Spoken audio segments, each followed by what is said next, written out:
Here we are, another YouTube video. Welcome back. Today I decided I'm going to talk about how I rate letterbox films. This is something that is very subjective to everyone. This star rating can be interpreted many different ways. And I remember I made a TikTok about it a couple of months ago now. And I remember they were crucifying me in the comments. They couldn't believe how I rated films. So I feel like today it's a perfect time for me to give you some clarification as to how I rate my films. So here's my account. Let's have a look. What do you have? Let's have a quick tour of the account, man. As you can see, the four favorites here. I mean, I feel like I'll do more videos about my Letterboxd account, but my four favorites looking sexy as ever. Watch Project Hail Mary today. Watch The Fall Guy today, and then just a bit of Michael Jackson just to finish this off, man. Fantastic. 982 films, guys. I'm almost at that wow. But anyway, let's get crack a lacking, man. Shout out mine. Let's have a look. Let's go to my films now. Let's go to my films. And I think today, just to kind of keep it short, not overly do it, I'm just gonna do like the full star rating. I'm not gonna do half, 1.5, 2.5. I'm not gonna do all of that. So let's go 1 star. What does 1 star mean for me? Let's have a look here. So I feel like with my 1 star ratings, I'm gonna go with unwatchable and annoyed me whilst I was watching. All of these did that for me. And as you can see, there's a couple films on here. I don't know if you can hear my laptop. It sounded like a Boeing 747 that's chilling in my room. My room's not big enough for a plane, but alas, here we are. I feel like the main takeaway from my 1 stars is that the fact that I've got Insidious here. And I'm not here to say that Insidious is a bad film. I don't think it's a bad film. I just hate that blue filter that they chucked on this film, man. I hated it. And I hated the cheap jump scares. I feel like Insidious was in that era where horror movies just sucked. Horror movies suck. There's a resurgence. Horror movies in the 20th century, the 70s, the 80s, horror movies were up here. The 2000s, we were there. Now we're coming back up. We've had a lot of, I feel like, modern horror classics recently. This film, I have a vendetta against this film. This film sucks. And again, as well, I feel like Green Lantern as well. What the CGI, the writing, everything about that film, boring. Boring. Got some stinky ones there. To be fair, Hot Frosty, it's not, I mean, no, it is unwatchable, but not because it annoyed me, but because it was just hilariously bad. It was so trash. You've probably not even seen this film. It's just one of those bullshit Christmas films that I watch. Well, I watched once. Let me not get those allegations on me. Anyway, let's move on. Okay, so now we got 2 star films. And what do I have to say about these 2 star films? Okay, so obviously we got didn't enjoy. Facts. And can I just say as well, I remember, I think yesterday I was watching a Disclosure Day. I was watching a Disclosure Day review. And some guy was like, yeah, I liked it. I thought it was okay. Gave it 2.5 stars. Now I get, this is where my rating gets different. 2.5 does not mean I think it's mid. 2.5 to me is still trash. 2 is trash. I feel like this is I feel like this is it here. Didn't enjoy / disappointing. Joker Folie à Deux. Disappointing. Come on, man. What you did with the first one? Is this what we're at? Is this what we're at? The Flash. To be honest, I feel like 2 stars is a bit too high for this film. I'm gonna be so real. That last CGI sequence, all of that, stinky. Get that up out of here. Black Adam, I feel like, is the perfect 2 star rated film.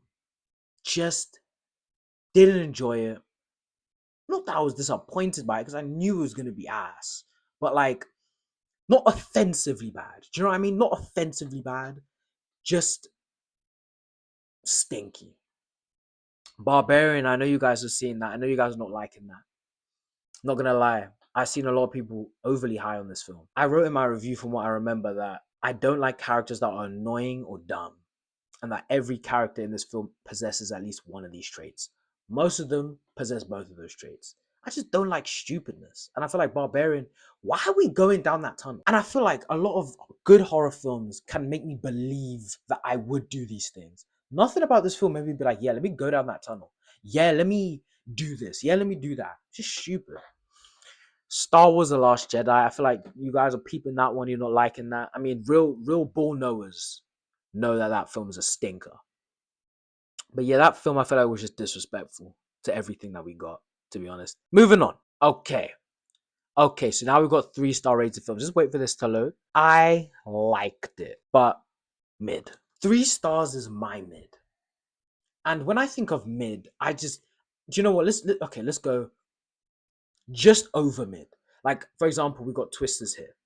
Twisters, I enjoyed my experience, but there's nothing to write home about. There we go. Hold on. There we go. Nothing to write home about. And I feel like a lot of these films are that. Twisters, I enjoyed it, but like that's it. Like I'm not returning to Twisters. I'm not talking to people about Twisters. I was like, cool. Probably went on my phone halfway through because I knew it wasn't going to be anything crazy. But then, to be fair, we've got Maxine, and Maxine was a film that I wanted to like. So I feel like there's a different type of 3-star. There's a disappointed 3-star, and there's a 3-star. Maxine is a disappointed 3-star. I wanted to like that film. Same with Avatar: Way of Water, man. Like Avatar: Way of Water is a film that I like. No, I don't actually. No, let me not lie. The reason why it's 3 stars is because technically, visually beautiful, and for me, normally that's enough to give me that's enough to put these films, 4.5. Like I'm a sucker for good visuals, but the characters in this film were so annoying. I had to chuck away 2 stars from it. I had to. What else do we have here? Eternals. Again, looked great. Boring. But again, it had a lot of redeeming qualities that I will rewatch this film. And I know that's against what I said, but I will rewatch the Eternals. I don't like the fact that I've got Banshees in a share in this. I watched this when I just started my film journey, and I feel like I just didn't get it. And I don't want to sound pretentious here, but like genuinely, yeah, just ignored that one. No Hard Feelings, again, fun time with it. Am I rewatching it? No. The Substance, fuck. Yeah, this film scarred me. So let's moving quickly on. What else do we have here? Solo, Batman vs Superman, Kung Fu Panda 3, Cars 3. You can see where I'm at here. X, you can see where I'm at here with the 3 stars. These are enjoyable films. The Last Night in Soho, French Dispatch. These are films that I enjoyed watching. The Marvels. I'm higher on the Marvels than a lot of other people. Yeah. So not bad. Just again, nothing to write home about. Okay, so here we go. Here we go onto 4-star rated films. As we can see, we've got 3 of the most recent films that I've went to the cinema to go watch. And these are 3 very different 4-star rated films. And again, this is what I love. A lot of my ratings are like chameleons.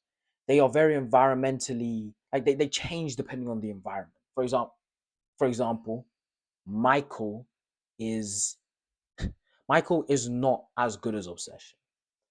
Michael is not as good as Disclosure Day. But what this movie made me feel, these 2 films didn't. You know, these 2 films didn't have a human nature scene in them. I'm gonna be so real. But Obsession is great. Disclosure Day is great. What else do we have here? Train Dreams. Wow. What a melancholic film. What a sad, slow, intentional film. That's what I liked about Train Dreams. Nosferatu again. Beautiful film.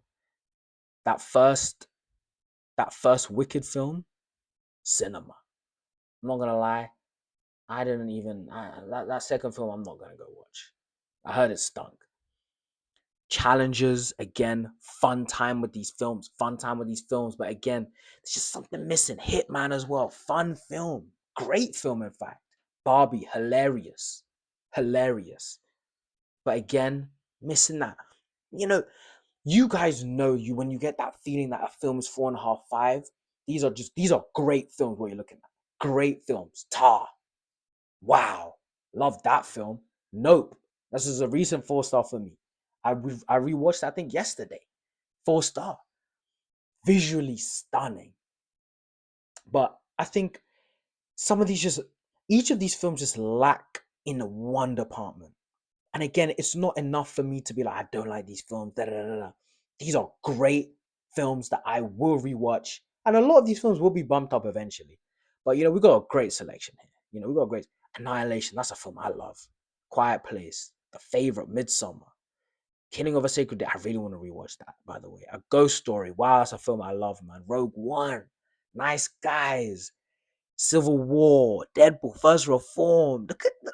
Come on, man. There's bangers here. There's bang. Anora. We Live in Time. Killers of the Flower Moon. Zone of Interest. Talk to Me. Titan. That's wow, man. That's a crazy film right there. Titan's a crazy film right there. Hold on. But anyway, as you can see, these are what 4-star films are for me. How many do I have? I've got 210 4-star films. Wow. But yeah, to conclude, I think 4-star films, great viewing. We'll rewatch. Probably some upon rewatch, some of these will get bumped up. But yeah, very few flaws. But again, just missing that special something. You know what I'm saying? But let's move on. Now, I said at the beginning of the video that I'm not going to do any half stars, but I feel like 4.5 stars is a very special rating for me. It's a rating that I give films that are like near perfect. Let's write this down. 4.5 to me is near perfect. Often enough, probably perfect. You know, a lot of these films have moments in there that move me. For example, Project Hail Mary. You know, a lot of the emotional impact of this film just, I mean, I watched it today, so obviously it's still sticking with me. But like, this is a magnificent film. Magnificent film. One battle after another. Come on, man. The sequences. Paul Thomas Anderson was in his bag with this film.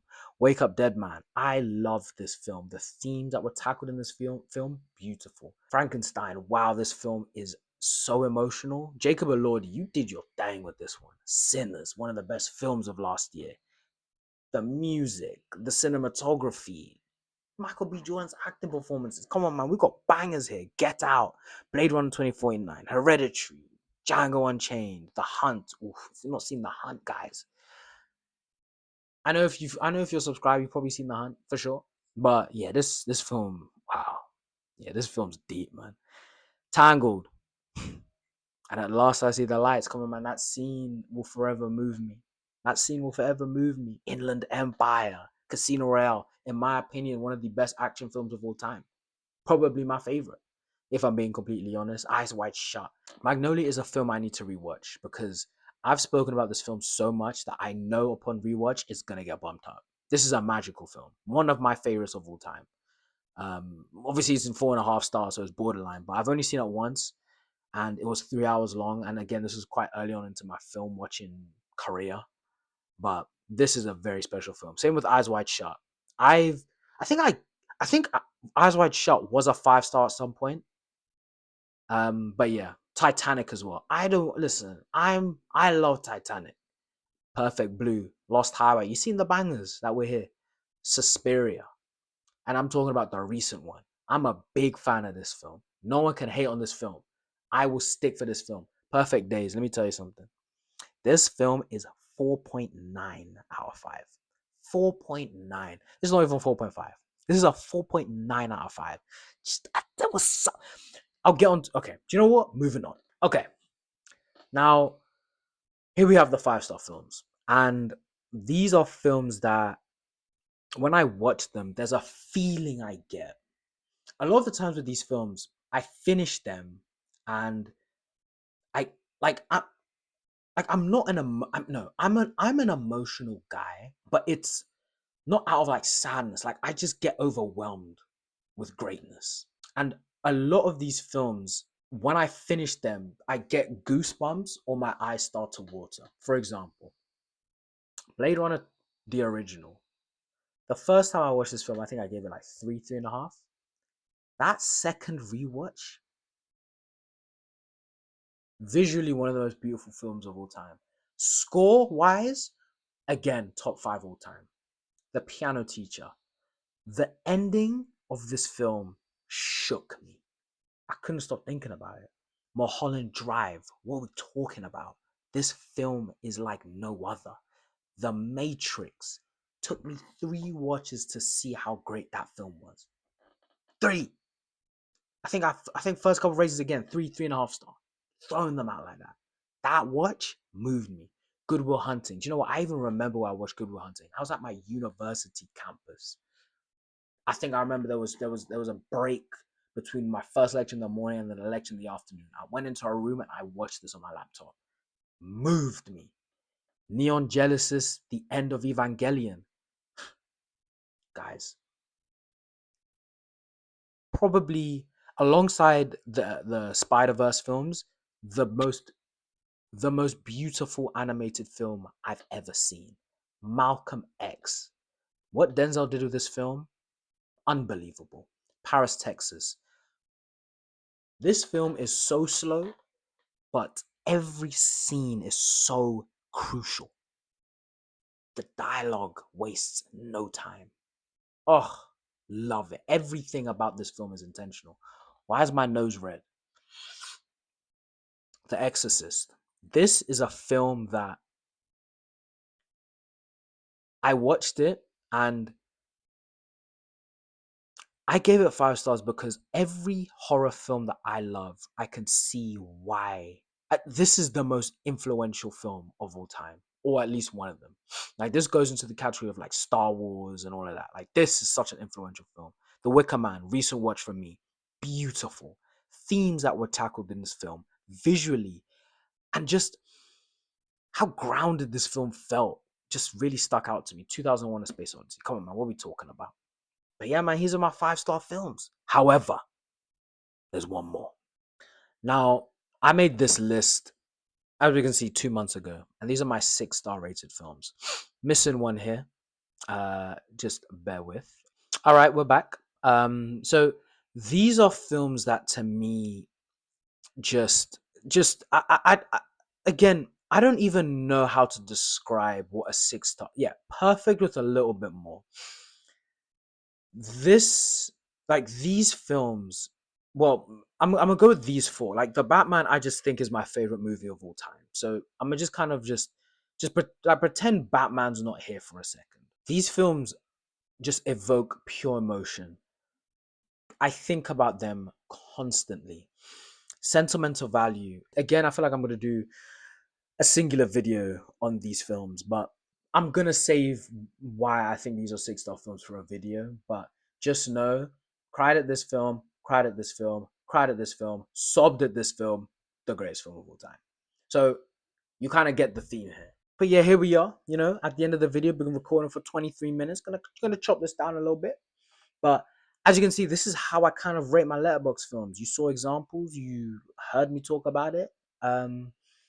I love films, man. I love rating. I love lists. I love it all. So you guys let me know. What are some 5 star films? Do you have any 6 star rated films? What are some stinkers? Come on, man. This is what it's all about. I appreciate you guys. I love you guys. See you in the next one.